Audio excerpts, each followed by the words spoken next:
Good morning, everybody. Welcome to our third coffee break in our series of short but powerful web sessions where we talk about the hottest topics in transaction banking, payments, liquidity, and working capital management. Today, we're going to talk about how 3.0 are you? I'm Crystal Posen, and I'm a Managing Director in our Financial Services practice at Treasury Strategies, and I'll let my co-presenter introduce himself. Dave? Hi, my name's Dave. Oh, sorry to step on your line there, Crystal. This is Dave Robertson. I'm a partner, and I head up the financial service practices for Treasury Strategies. So today we really want to touch on three key things. The first is how and why banks are and may continue to lose market share, revenue, and growth opportunities in the 3.0 space. What's driving that from a financial and spend perspective, as well as the key factors in that transformation. Next, some ideas for banks and providers to assess their role in the 3.0 space and to assess the current business, how the title of our session today, how 3.0 are you? And then we'll talk about the case for investment. So how do you define the prize at the end of the day? Why would I invest in 3.0 capabilities? And how Treasury Strategies can help you in deciding on those investments and transforming your business. So with that, Dave's going to talk about how bank share is threatened in this new world. So one of the things Treasury Strategies has done is look at the total spend by companies on payments and liquidity, ignoring credit spread, and it totals 1.8 trillion. It says 1.8 billion. That would be a very tiny pie, but it's 1.8 trillion USD globally. In the U.S. alone, it's over $500 billion, and it's actually increasing. What's interesting is people tend to think of banks as playing a dominant role. They're really only a 15% share, and actually quite a bit of that is the interchange on consumer cards that corporations pay. So it always begs the question, what's in that other 85%? And in fact, companies have a lot of internal staff that are operating subscale AP, AR, procurement factories. There's a lot of spend with non-bank service providers, both for processing, but also risk management and other capabilities. There's even a little sliver in there for Treasury Strategies, corporate consulting, and Treasury technology consulting practice. And then there's also securities processors and technology firms. We're going to see a couple things happen as corporations are migrating to 3.0. And I probably ought to stop and just really quickly say, what is 3.0? And we're sparing you the 3.0 slide that we've typically shown. 3.0 is an ongoing transition as companies move to a much more strategic treasury. It's less about processing the widgets, and it's more about building supply chain networks, managing financial risk and liquidity, and even getting involved in the strategic aspect of payments. So as we move from the left to the right, we see sort of, Mr. or Miss Pac-Man, I'm not sure, eating the bank share. And there's a couple things going on here. One is the bank share is definitely coming under attack from non-bank players, but also from automation. Companies, merely moving to integrated data and electronic payments.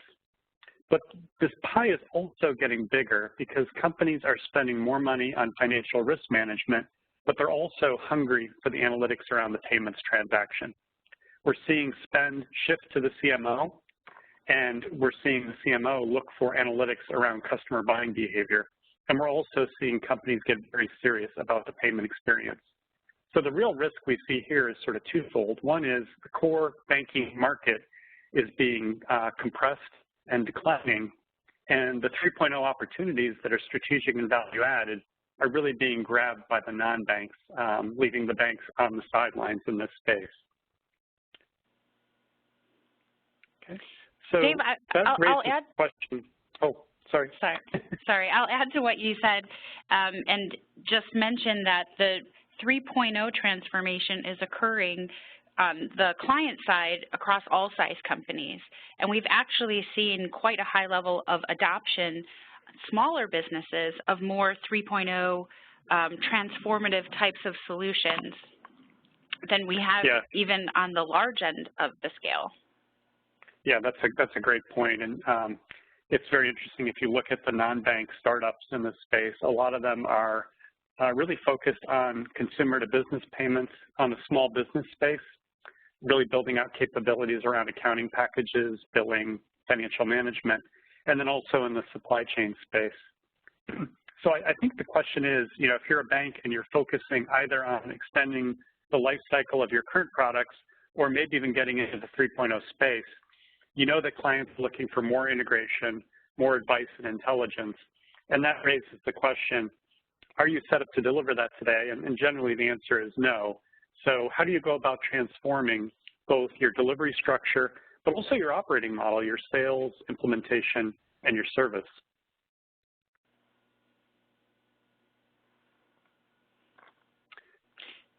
Great.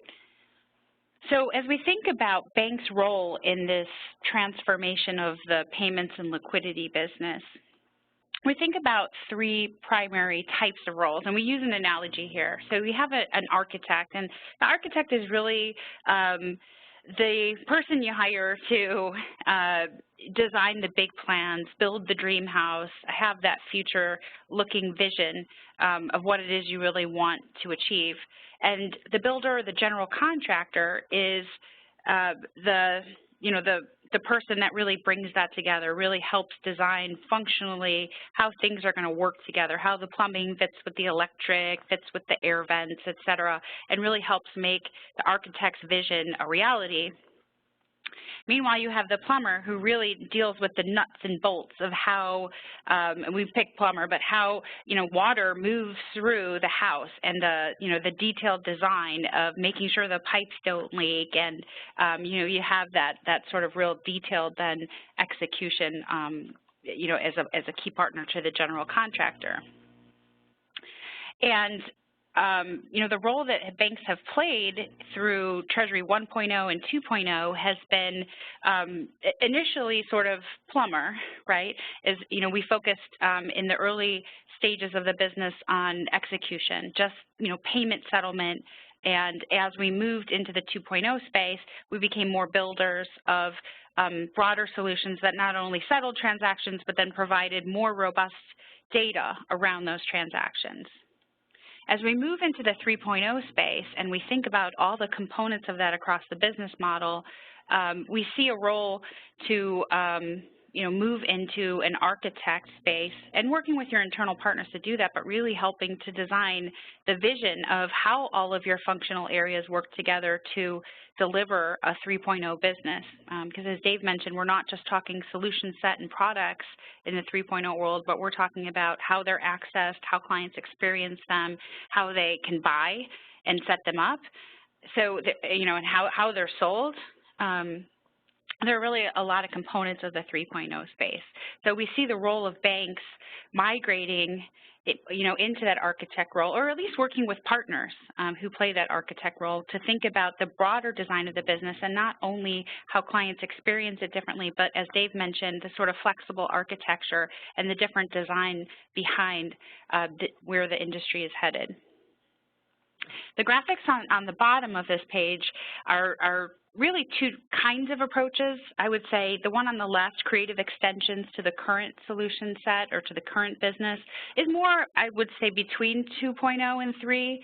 It's more of a 2.5. It's how can we take a strong solution set today that more and more has become commoditized in the industry and think about additions to really either extend the life of the solution set or add some ancillary capabilities that help meet specific client needs and such, versus the transformation view of getting to 3.0, which is, okay, instead of taking the current set and maybe thinking creatively, as we show here, let's take part of an airplane and add it onto the building, because that's a creative extension of space, versus a transformation and really thinking about building something that's different. And again, that transformation doesn't have to be all of your business components together. It could be, focus on the client experience around onboarding, or it could be more about sales transformation. But there are certainly components of really getting to 3.0 that truly transform historically the way things have been done. Yeah, that's a great point, Crystal. And I think if you look at sort of this architecting, as we show on the next slide, it really calls into question how well positioned is your bank to succeed in this new world. Because if you look at what clients want, our corporate clients are looking for integrated solutions. They don't want multiple channels to go into. And they really are looking for a value add. They're busier than ever, and they want their banks to deliver value. We're seeing more and more focus by our bank clients on really solid customer experience design principles, doing things like thinking to themselves, how can I build this product so it has no service requests? So let's drive out all of the low value added activities and let's really add value. If you look at, like, for an example, an area like implementation, it's kind of depressing, but if you look at what a lot of implementation groups are doing, it's a lot of manual routing of information, both paper and digital based. And in a 3.0 world, nobody wants to pay for that. Nobody wants to experience the errors, the lack of transparency, the inefficiency of that. They want value. So what would implementation look like in a 3.0 world? Well, first of all, it would probably be much more integrated with sales. It would probably be easier and faster, but probably as well, the implementation specialists would be delivering advice to the client, maybe advice on how to integrate the data into SAP, advice on how to integrate the solution into the bank, into the client's processes or decision frameworks to drive more value in their business. Some banks might want to put that in the sales role, but some might put it in an implementation role. But regardless of how you orchestrate it, everybody's got to add value. In the 2.0 world, there were a lot of people sort of shuffling things around mechanically. That is just not going to pay for itself in a 3.0 world. So I gave implementation as an example because when we talk about Treasury 3.0, people tend to fixate on new solutions or the web channel.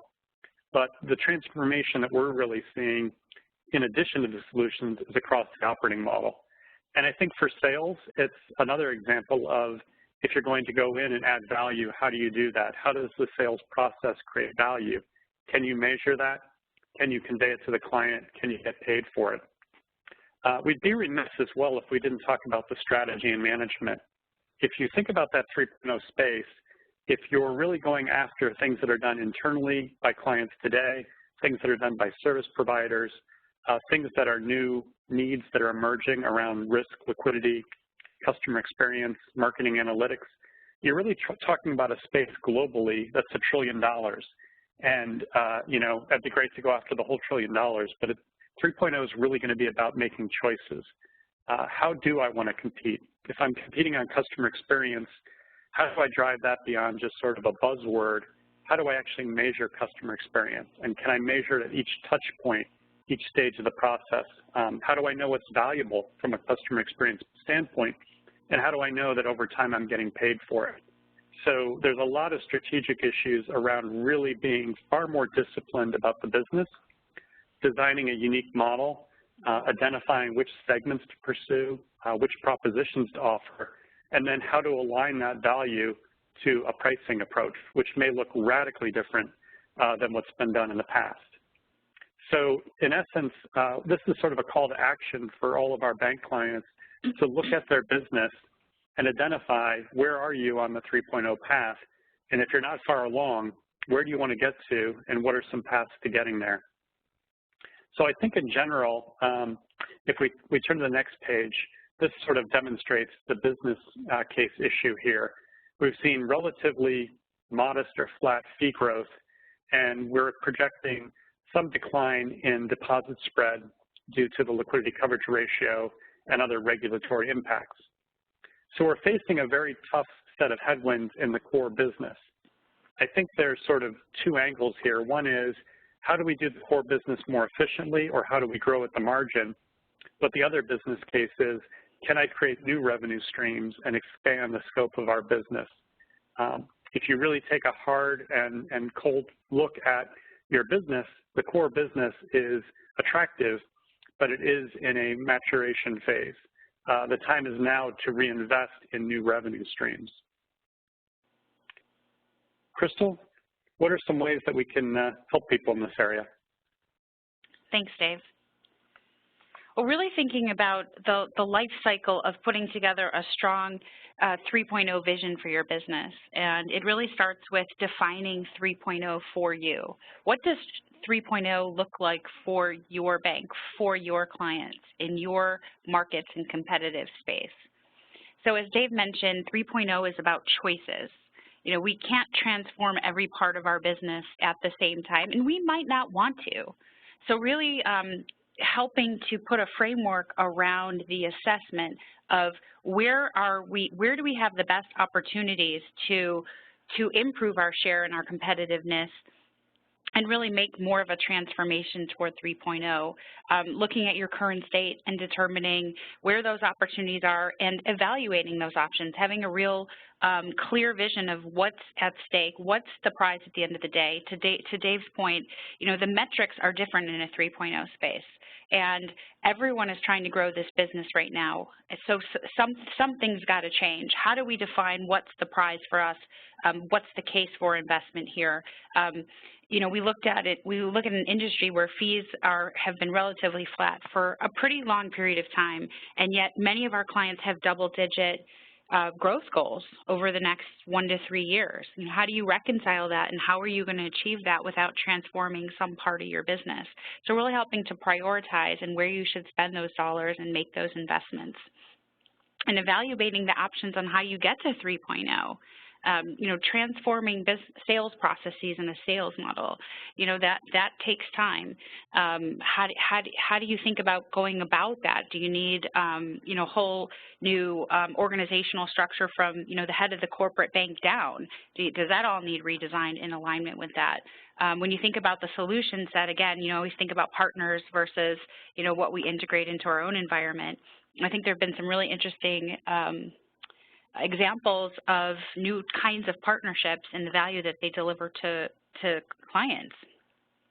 And then, you know, after we evaluate the options and we figure out, you know, where are the best places to place our bets on the 3.0 environment, we've defined the business case. It's, of course, developing the strategy and roadmap to get there, and then helping to deploy that strategy. So actually helping our clients with that transformation, redesigning how clients experience the onboarding process. Redesigning the, you know, how sales can add value throughout the sales and relationship management processes, and really doing that sort of detailed hands-on deployment of what that strategy looks like. Dave, do you have any closing comments? No, I think the call to action is pretty clear. Corporate clients are looking for integrated solutions, not products. They're looking for their banks to provide advice. They're busier than ever. The treasurer's job is more strategic. They're more concerned about financial risk. And they need their banks to integrate all of their capabilities and deliver it in an advisory, seamless way.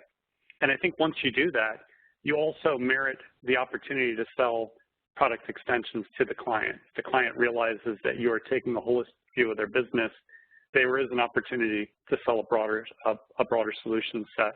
But that is going to take a re-engineering of every element of the business.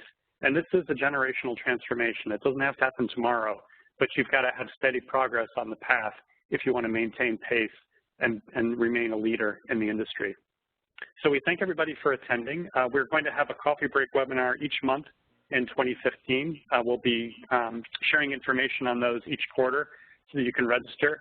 And we're very open to your ideas. If there's a topic you'd like us to tackle in one of these webinars, please send it to us, and hopefully we'll spend 2015 well caffeinated with you. Thank you very much.